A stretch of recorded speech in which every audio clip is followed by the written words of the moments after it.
শুভ সকাল। কেমন আছেন সবাই? আজকে আমি আমার যাত্রা শুরু করছি পাবলিক ট্রান্সপোর্টে। আমার গন্তব্য গাজীপুর ওয়্যারলেস। আমার একটি মিটিং আছে।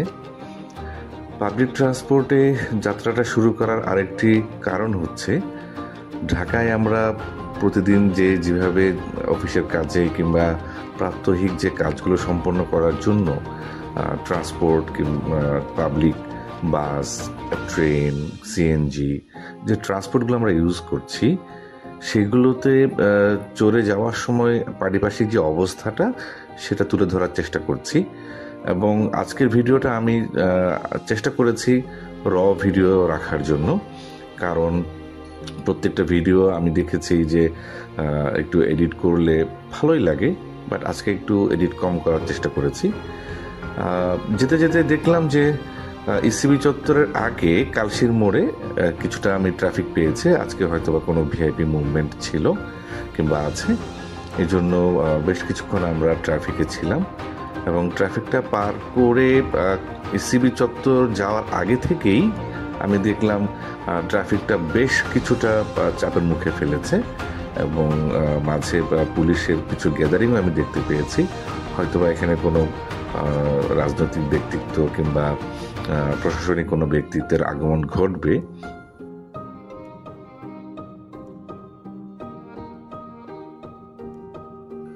ট্রাফিক জ্যামে বসে থাকতে থাকতে আসলে সময়টা খুবই খারাপভাবে কাটে। আর ঢাকা শহরে আসলে ওইরকম সিনিক বিউটি নেই।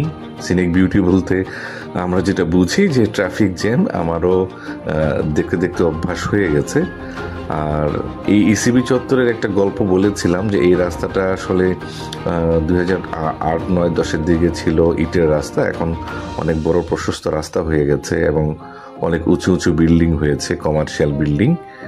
দেখতে বেশ ভালো লাগে, অনেকটা পরিপাটি এবং চমৎকার সাজানো গুছানো একটা নগরী বলা যায়। তো ইসিবি এলাকায় যারা থাকেন তাদের জন্য এটা খুবই সৌভাগ্য, এবং আমি বলবো আমি ঢাকাবাসী হয়ে আমারও সৌভাগ্য যে এই এলাকাগুলো অনেকটা ডেভেলপমেন্ট হয়েছে। জ্যামে বসে থাকতে থাকতে আসলে কিছু করার ছিল না। এই ভিডিওগুলো আসলে জ্যামটার বোরিংটা কাটানোর জন্যই করা। আর আমি দেখাতে চেয়েছি যে আমরা প্রাত্যহিক দৈনন্দিন জীবনে যা যা ফেস করি, জ্যাম, ট্রাফিক জ্যাম কিংবা আদার্স যে বিরক্তিকর যে ব্যাপারগুলো ঘটে, যে অনেকক্ষণ ধরে জ্যামে বসে আছি, এটাই আজকে আমি তুলে ধরার চেষ্টা করেছি।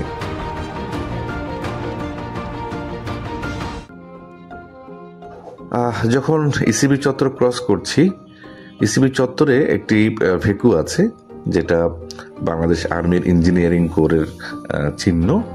এবং এই ইসিবি চত্বরে বাংলাদেশ আর্মি, বাংলাদেশ নেভি এবং বাংলাদেশ এয়ারফোর্স, সাথে পুলিশ, এই 4 সশস্ত্র বাহিনীর অফিসাররা অনেক সময় এই জায়গায় ট্রাফিক মেনটেন করে, কারণ অনেক হাই অফিসিয়াল যারা আছেন তারা এই পথে যাতায়াত করে। তাদের ট্রাফিক ভোগান্তি যেন না হয় সেজন্য তারা এই সাপোর্টটা দিয়ে থাকে এবং এর জন্য অসংখ্য ধন্যবাদ তাদেরকে।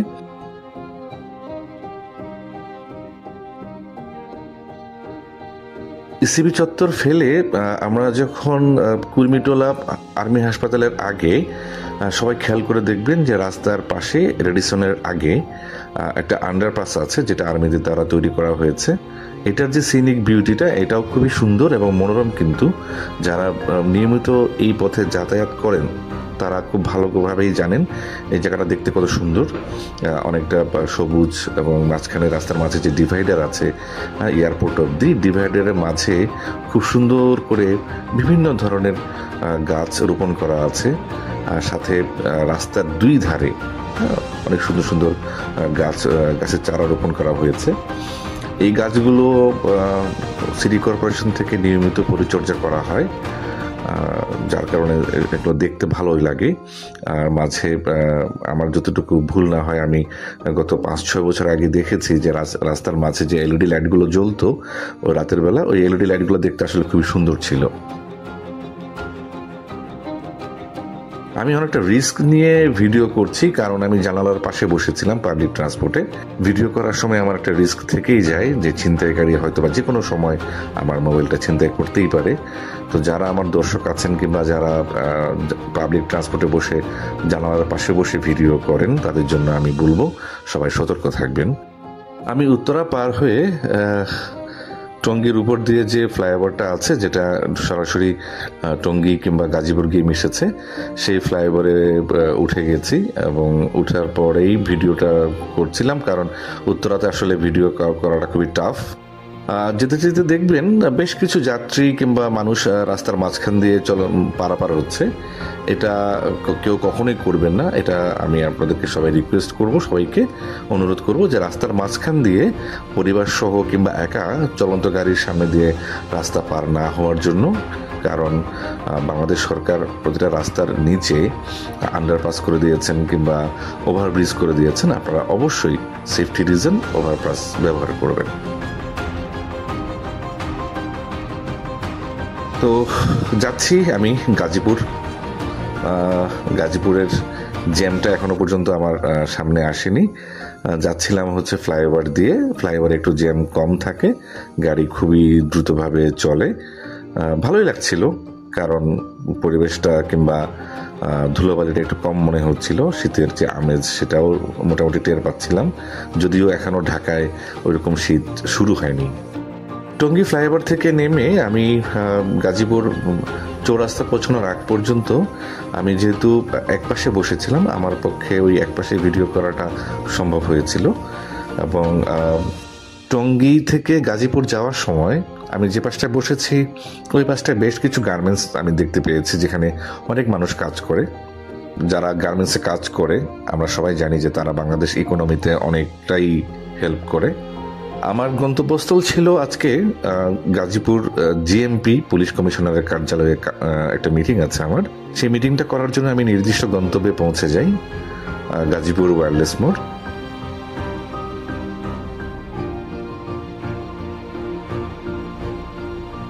ওয়্যারলেস মোড়ে আমি যখন পৌঁছাই তখন দুপুরে লাঞ্চের সময় হয়ে যায়। আমি ভালো একটি রেস্টুরেন্ট খুঁজছিলাম। অনেক খোঁজাখুঁজির পরে আমি ওয়্যারলেস চৌরাস্তার মোড়ে একটি রেস্টুরেন্ট পাই, যে রেস্টুরেন্টটা আমি নামটা উল্লেখ করছি না, আমার ভিডিওতে আছে। আমি যখন ভিডিওটা করছিলাম, রেস্টুরেন্টে যখন ঢুকছিলাম লাঞ্চের জন্য, তখন অলরেডি তারা সান্ধ্যকালীন যে আমাদের স্ন্যাক্সের যে ব্যবস্থাটা তারা সেটা তৈরি করছিল। আমি ওই হোটেলে বসে, আমরা যে কজন গিয়েছিলাম অফিসিয়াল মিটিং করতে, দুজনের জন্য সাদা ভাত, মাছ, ভর্তা আর ডাল অর্ডার করেছিলাম। খাওয়াটা খুবই সিম্পল ছিল, আমার ভালো লেগেছে, কারণ রান্নাটা বেশ মজার ছিল। কারণ শীতকালে যে কোনো রান্না যদি একটু গরম পাওয়া যায়, ভাত, ডাল কিংবা মাছ, খেতে ভালোই লাগে।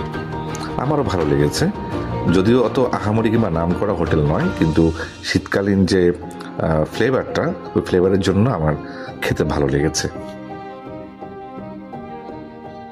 খাওয়া শেষ করে আমি আমার যেখানে মিটিং ছিল সেখানে যাওয়ার জন্য হোটেল থেকে বের হয়েছি। যেতে যেতে আমি চেষ্টা করেছি রাস্তার দুই ধারে কি কি আছে সেটা দেখানোর জন্য। আমি অনেক কিছুই দেখেছি, যেটা আপনারাও দেখছেন হয়তো আমার ভিডিওতে। বেশ কিছু সবজি আমি দেখেছি যেটা ওখানকার স্থানীয় শীতকালীন সবজি, এবং সবাই জানেন যে শীতকালে সবজিটা আসলে খুবই সুস্বাদু হয়। আমিও চেষ্টা করেছি সেগুলো আপনাদেরকে দেখানোর জন্য, কারণ আমার ওই সবজিগুলো দেখতে ভীষণ ভালো লাগছিল। শীতকালীন সবজি দেখতে আসলে সবারই ভালো লাগে। সো ওই হিসাবে আমি চিন্তা করেছি যে আমার যারা দর্শক আছেন তাদের সবাইকে আমি স্থানীয় সবজিগুলোর ভিডিও দেখাবো।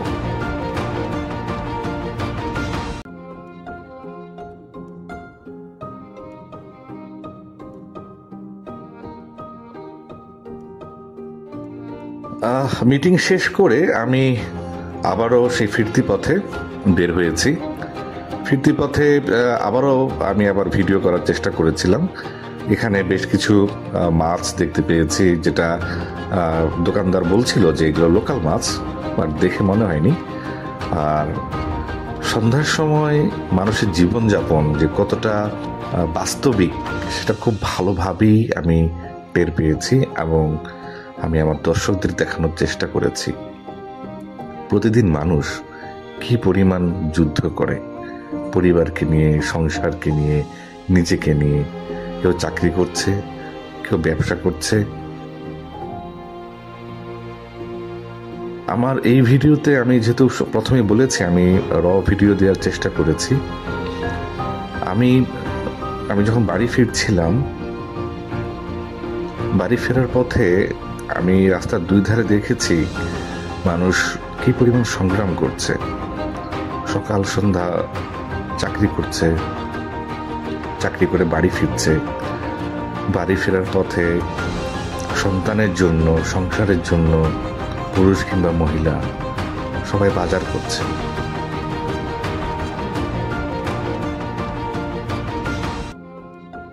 ফেরার সময় আমি ওয়্যারলেস থেকে আবারও গাজীপুর চৌরাস্তায় এসেছি। এই রাস্তাটাও আমার বেশ ভালো লেগেছে, কারণ পরিষ্কার পরিচ্ছন্ন আছে এবং অনেকটা প্রশস্ত রাস্তা।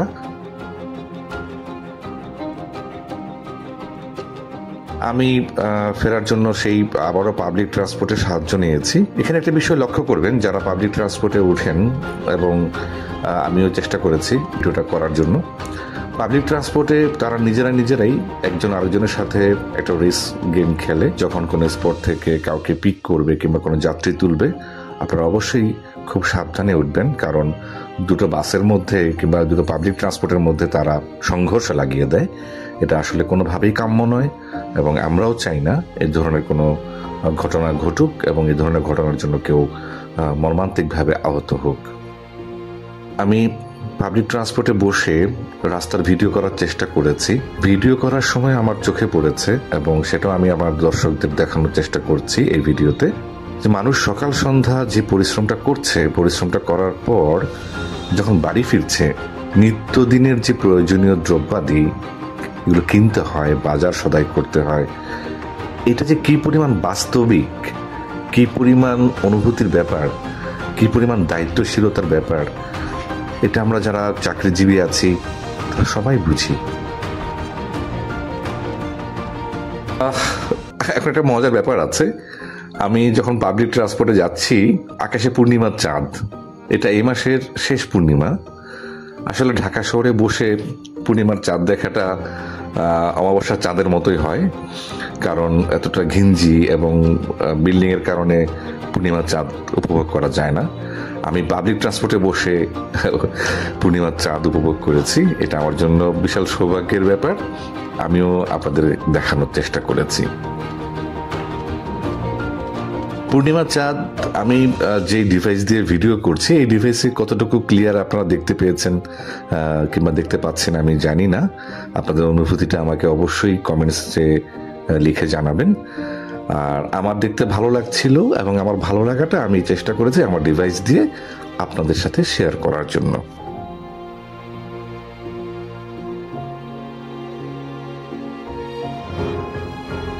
প্রায় 2 ঘন্টা জার্নি করে আমি আমার গন্তব্যে পৌঁছে গেছি, আর অল্প কিছুক্ষণের মধ্যে আমি আমার বাড়ি পৌঁছে যাব। আজকের ভিডিওটা আমি সম্পূর্ণভাবে বাস্তবিক রূপটা, যেটা আমাদের প্রতিদিনকার ঢাকা শহরের যুদ্ধ, সেটা দেখানোর চেষ্টা করেছি। সবাই ভালো থাকবেন, সুস্থ থাকবেন। রাস্তা পারাপারে অবশ্যই ট্রাফিক আইন মেনে চলবেন। সবার জন্য সুস্থতা কামনা করছি। সবাই ভালো থাকবেন। ধন্যবাদ।